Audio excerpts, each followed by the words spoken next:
Bismillahirrahmanirrahim. Assalamualaikum warahmatullahi wabarakatuh. Sahabat yang dicintai Allah, izinkan saya menyampaikan sedikit berita terkini ya dari Palestina. Yang pertama dari Gaza. Sahabat yang dicintai Allah, kita perlu menyadari bahwa kondisi di Palestina masih sangat kritis sekali, sangat kritis dan membutuhkan segala macam bentuk kebaikan dari kita. Maka jangan pernah lelah untuk terus memantau berita yang ada di sana sebagai bentuk al-wala wal bara kita, loyalitas kita terhadap agama, sebagai bentuk ejawantah kita dari apa yang disampaikan dalam sabda Nabi bahwa seorang muslim itu adalah bersaudara seperti satu tubuh. Ada satu yang sakit maka seluruh akan merasakan sakit. Mudah-mudahan kepedulian kita ini yang akan menjadi sarana menggapai cinta Allah Subhanahu wa taala. Dari Gaza, sahabat yang dicintai Allah, sampai dengan tadi malam kalau kita dengar berita bahwa bombardir penjajah Zionis masih terus dilancarkan dengan rudal-rudal mereka, sehingga kurang lebih sudah hampir 150-an sahabat kita yang syahid gugur di sana. Dan sebagian besar itu masih dari kalangan sipil, ibu-ibu dan anak-anak yang paling banyak. Yang terluka sudah ribuan, bangunan puluhan hancur. Oleh karena itu, kita harus mampu untuk terus mensupportnya. Support dengan memberitakan bahwa kekejaman Zionis ini sudah tidak bisa lagi ditolerir. Ini sudah bentuk bahagian daripada terorisme yang paling kejam yang pernah ada di muka bumi. Bagi mereka yang diam, maka mereka diam akan kebenaran. Dan diam akan kebenaran itu lebih bahaya daripada syaitan. Yang kedua, berita dari seputaran Masjidil Aqsa, dan ternyata tidak kalah miris sahabat yang dicintai Allah. Sampai dengan tadi malam, kondisi Masjidil Aqsa masih terus dalam tekanan.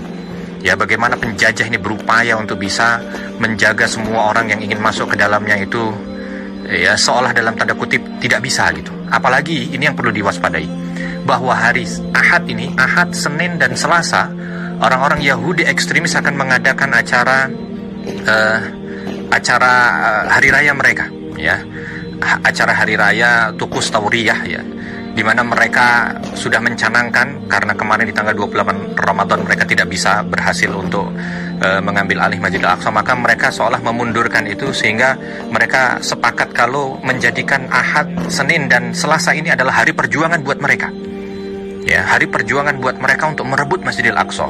Maka sahabat yang dicintai Allah, kondisinya masih genting dan kondisinya masih sulit. Kita yang harus mampu untuk terus bergerak, memberitakan dan memberikan support kepada sahabat-sahabat kita di sana. Apalagi kalau kita lihat bagaimana kondisi seputaran Masjidil Aqsa, baik di Sheikh Jarrah, Akka, Lut, dan lain sebagainya, Yahudi ekstremis sudah sangat berani untuk bisa memberikan tekanan-tekanan kezoliman kepada sahabat-sahabat muslim yang ada di sana. Ya, ada sahabat kita yang rumahnya dibakar, bahkan dibakar orang-orangnya juga oleh Yahudi ekstremis. Mereka melempari batu ketika ada seorang muslim atau muslimah yang lewat sendirian. Bahkan mereka sudah dipersenjatai seolah dengan senjata-senjata api yang dengan mudah mereka tembakkan begitu saja. Kondisi yang ada di sana luar biasa. Jeritan-jeritan itu harus kita dengar sahabat, dan harus kita suarakan. Sahabat-sahabat kita di sana sudah tiap hari kehilangan dari rumah-rumah mereka. Bahkan mereka sudah mengatakan dalam pesan-pesan mereka, andai misalkan saat ini saya masih bisa mengabarkan, wallahu alam, mungkin besok hari Allah sudah cabut nyawa saya. Dan itu terjadi di seluruh tanah yang ada di Palestina, dari ujung selatan sampai dengan ujung utara. Sahabat yang dicintai Allah, sekali lagi, bismillah, terus pantau kondisi sahabat kita yang ada di sana. Apa yang kita miliki untuk bisa suarakan. Anda punya medsos, Anda punya hubungan informasi dengan keluarga, kerabat, grup dan lain sebagainya. Manfaatkan itu. Apa beratnya untuk mengolah jari untuk bisa menyampaikan berita kondisi yang nyata yang ada di sana? Karena ternyata juga sekarang sudah banyak sekali hoax-hoax yang dilempar oleh penjajah Zionis itu. Tidak tahu apakah mereka dibayar atau apa, sehingga seolah membuat stigma bahwa Israel adalah negara yang berperi kemanusiaan, negara yang semua itu adalah hoax, kedustaan yang betul-betul harus mampu untuk kita tolak, ya. Dan jangan sampai memasukkan kedustaan itu dalam hati. Jangan beri tempat di hati kita. Ada orang, kan katanya begini-begini. Barang siapa ada keraguan bahwa Israel adalah penjajah zalim, maka dipertanyakan keimanannya.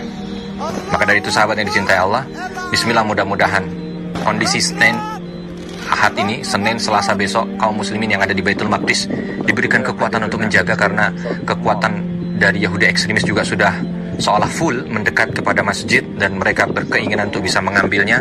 Mudah-mudahan Allah Subhanahu wa taala berikan kekuatan kepada sahabat kita yang ada di sana, dan insya Allah mudah-mudahan kemenangan itu sudah dekat. Assalamualaikum warahmatullahi wabarakatuh.